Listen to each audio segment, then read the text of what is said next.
Bom dia! Bom dia. Good morning, Sarah. Where are you coming from? You don't look like you're at home. I am not at home. Good morning, everyone, or good afternoon, wherever you're joining us from. I'm actually in Sao Paulo, Brazil. Yes, Brazil. If you've been following along, yes, I was indeed in Berlin last week. Now I'm in Brazil. The week before that, I was in Mexico. So we're just counting off like a whole bunch of Berlin.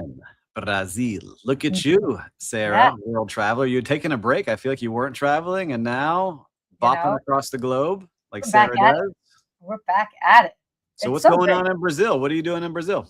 Well, I happen to be here with my good friend Alice, who actually has a PBS show. Hold on, I know Alice. Are you looking at her? Is she in the room? I'm Alice. You should come make an appearance here. Here you Alice, go. Get over here. Come on. There we go. Everyone. Let me squeeze in. Yeah, squeeze in. Alice, good to see you.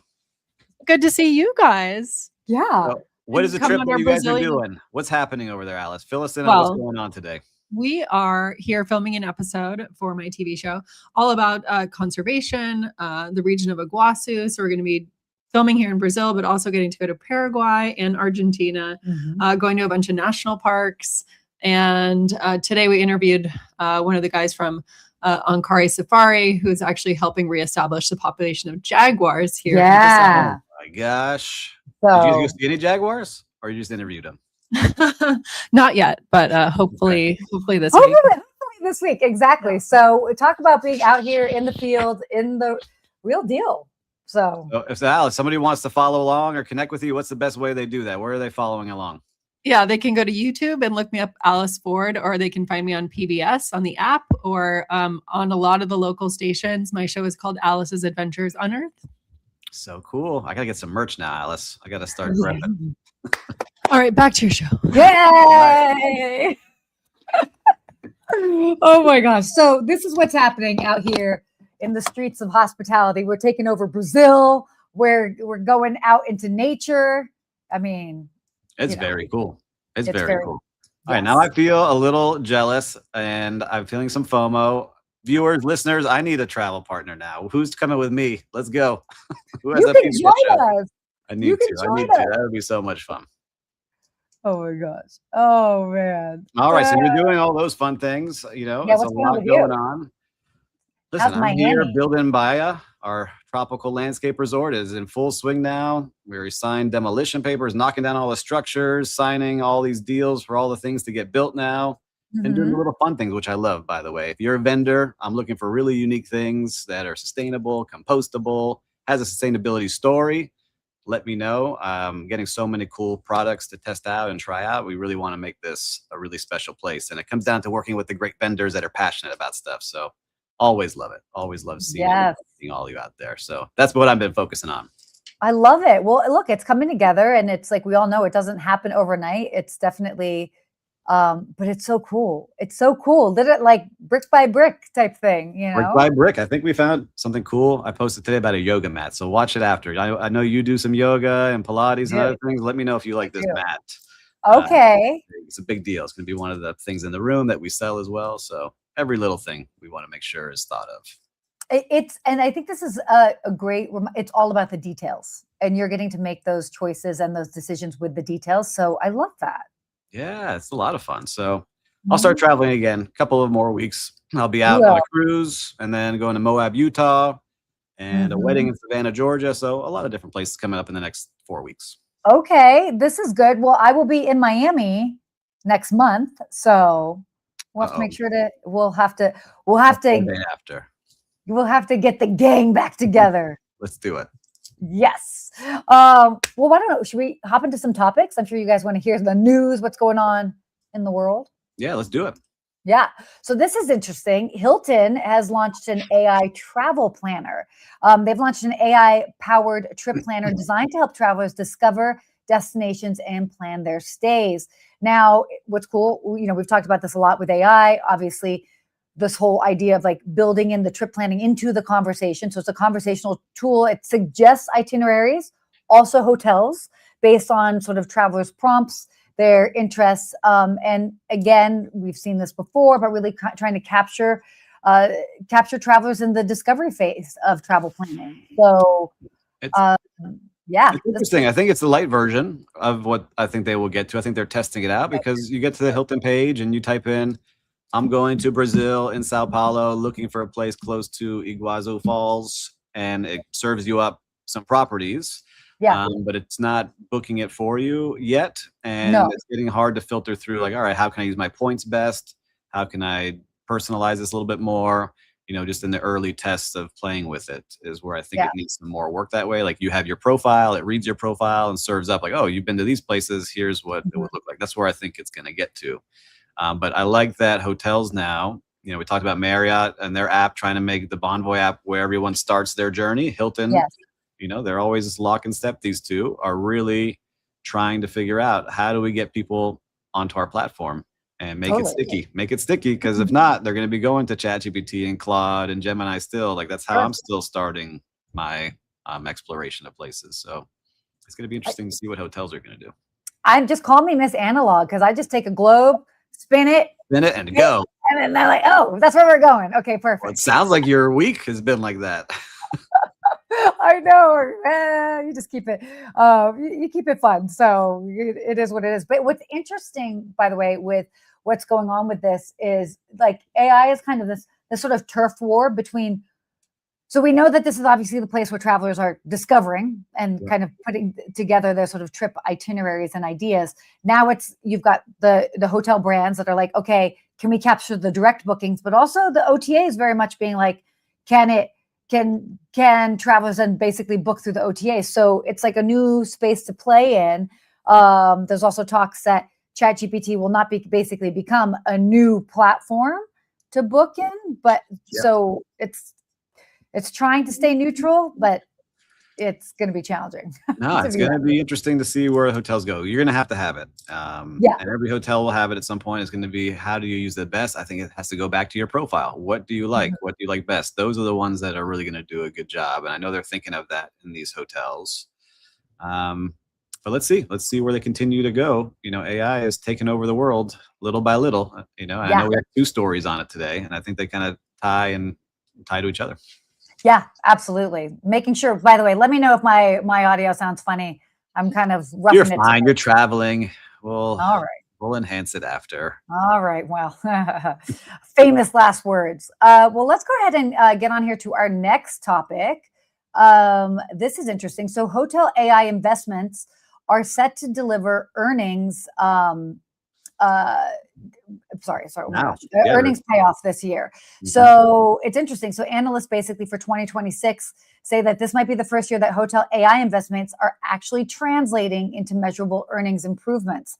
This is big because, everything's been projected up until this point, and now it's not. Now we've got numbers. They're experimenting, right? They were experimenting 2024, 2025 when we started talking about this, all these hotel groups. And now they're starting to see, all right, these are the tools that worked. Let's start to implement these things. And you're seeing it really take effect. Wyndham said that they've increased their reservations significantly because they have AI agents taking reservations where maybe that phone call would have got missed. It wouldn't have been answered.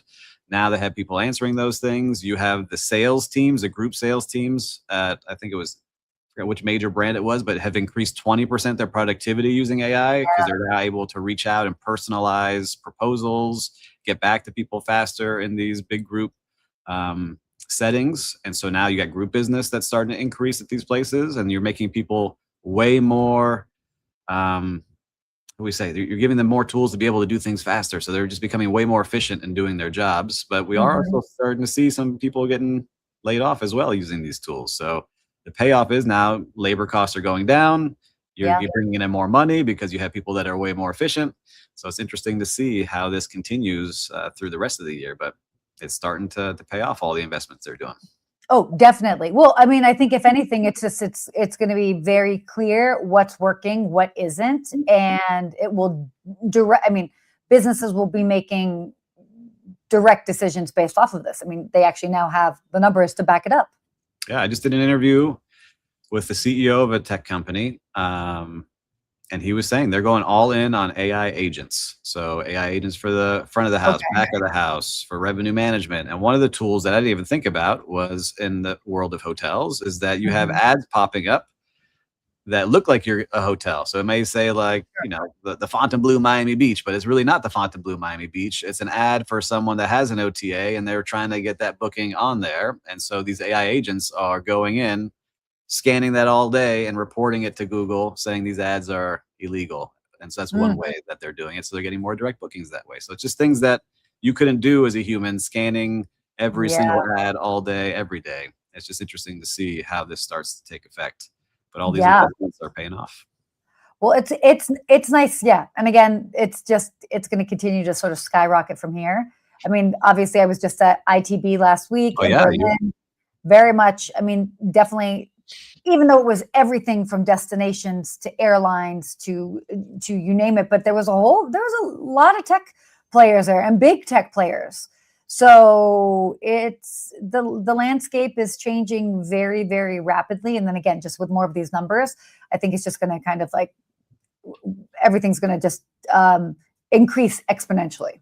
Look, I think you really like this. If a company is making more money and saving money on payroll, it's going to keep getting doubled down on over and over. Oh, yeah. So Yeah. Your listener, viewer, I don't know if you're seeing it in your world live in the hotels, but I love to see if you're using a new AI tool or your hotel has implemented something that is new this year. Let us know here in the comments. We'd love to hear what you're seeing out there. Yeah, definitely let us know. All right, let's talk about this next one here. This is going to affect a lot of people. Oil prices. Oh, so fun. Everybody loves to talk about oil. Oil prices, basically they're rising, and that as a default, or basically will ultimately, it's going to increase airfare.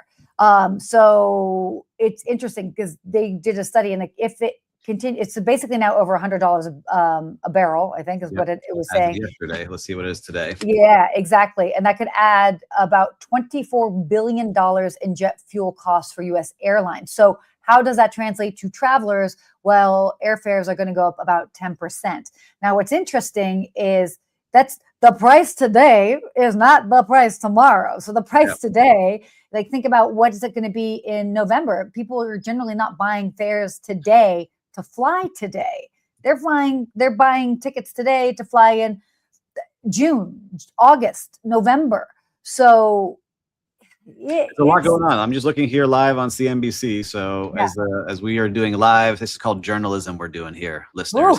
Viewers. Live journalism. The IEA, the International Energy Agency, just agreed this morning to release 400 million barrels of oil to address the supply distribution triggered by the Iran war. So they're really seeing, all right, we got prices going way up, way more expensive to travel right now. If you're in business, that affects everything in hospitality. You have all the trucks delivering supplies, food, even people getting to work is getting more expensive. It's just a lot of things that go into this that affect not only our industry, but the global economy. And so it's going to be interesting to see if we can get these prices back down. Because I know just for myself, to fill up my truck was way higher today when I had to go do it this morning versus 2 weeks ago.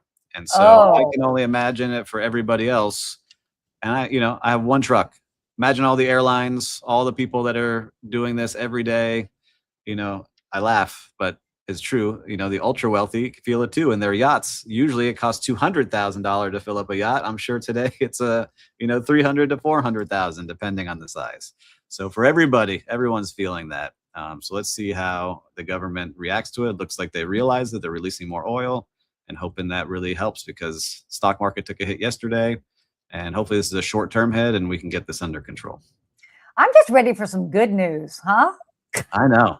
I started following some good news pages on Instagram to really cleanse my feed here. And so there are some good news out there. No, that's good. I actually changed up my social media because on Instagram, you can actually filter out and be like, I don't want to see news on XYZ topics. And I just did that. I mean, I will obviously get the news in other ways. I can still stay on top of things, but I don't necessarily need it in my feed. Every single day, yes. No, but I mean, it's just crazy. It's getting hard out here.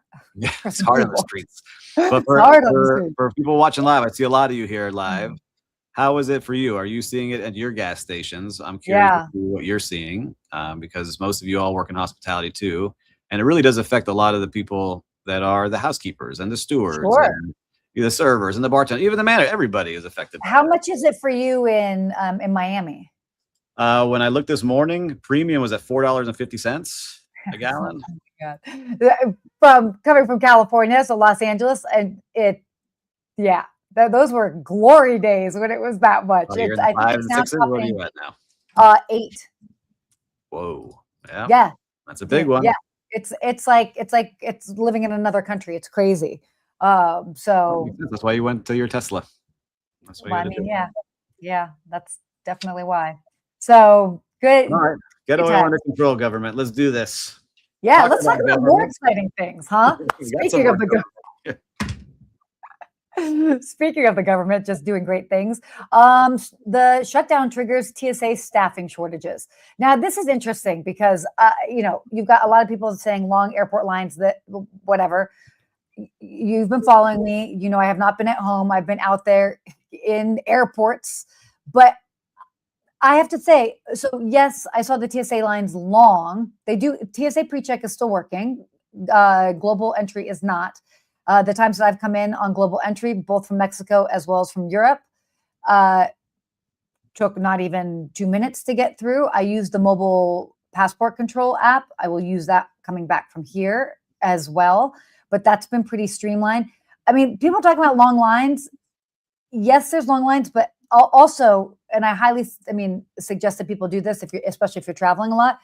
I travel with Delta, so I have a thing called touchless. So I have TSA PreCheck, but I also have touchless, and there's like 3 people on that line. So there might even be a huge line for TSA PreCheck, and I can just walk straight to the line of touchless.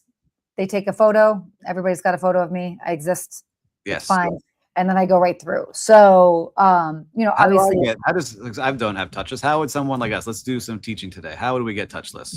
So with the airline that you are flying with, they should give you a prompt to be like, do you want to? And so Delta's called touchless. The other airlines are called different things. I don't remember what it is exactly. Each airline slightly different, but similar concept. When you are when you've got your flight in your app, it should give you the option for an upcoming flight to be like, do you want to enroll in touchless or whatever their version is? So got it. So you can do that. I got two flights coming up, so I'll check it. Yeah, check it out, because I found that makes it super, super simple and streamlined. And so I don't know that, but also the big thing with this article is that there are lines.